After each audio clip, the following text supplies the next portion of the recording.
বিজেপিয়ে সমদল ওলাই পেলাই ন্যায় কাৰ বাবে বিচাৰিছে তেওঁলোকে সমদল কিয় ওলাব লগা হৈছে তেওঁলোকে এই সমদল ওলাই সেই সমদলত কি প্ৰতিবন্ধ কৰিব বিচাৰিছে দুই নম্বৰ কথা তেওঁলোকে কৈছে ময়ো জুবিন আমিও জুবিন অনুৰাগী হোক বা যি তেওঁলোকে যিটো ট্ৰেন্ড চলাব বিচাৰিছে ডিজিটেল কেম্পেইন তেওঁলোকে এটা বস্তু কক তেওঁলোকে জুবিন গাৰ্গে যিকেইটা জুবিন গাৰ্গৰ সত্তা জুবিন গাৰ্গৰ যিটো ধাৰণা আৰু জুবিন গাৰ্গে কৈ যোৱা বটলা পাৰ্টি জুবিন গাৰ্গে কৈ গৈছিলে বিজেপিটো এটা বটলা পাৰ্টি বিজেপি কেনেকৈ ময়ো জুবিন আমিও জুবিন ক'ব পাৰে বিজেপিয়ে কেনেকৈ সমাজবাদী যি সমাজবাদ আদৰ্শত বিশ্বাসী জুবিন গাৰ্গ সেই কথাটো তেওঁলোকে কেনেকৈ তেওঁলোকে প্ৰথমতে কওক জুবিন গাৰ্গে কৈছিলে আমি কা আন্দোলন কা বিৰোধ কৰোঁ CAA বিৰোধ কৰোঁ তেওঁলোকে কওক আমি CAA বিৰোধ কৰোঁ বুলি দ্বিতীয়তে তেওঁলোকে বাৰে বাৰে হেছটেগ চলাব পাৰে তেওঁলোকে ময়ো জুবিন আমিও জুবিন বুলি হেছটেগ চলাব পাৰে যেতিয়া সমূহ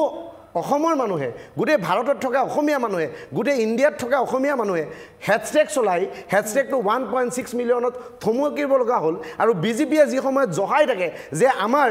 60 লাখ সো-কল কি আছে ডিজিটেল মেম্বাৰ্ছ আছে সেই 60 লাখ মেম্বাৰ্ছখিনি ক'ত গ'ল সেই ডিজিটেল মেম্বাৰ্ছখিনি আহি পেলাই জাষ্টিছ ফৰ জুবিন গাৰ্গ লিখিলে এতিয়াইতো 6 মিলিয়ন হ'লে হয়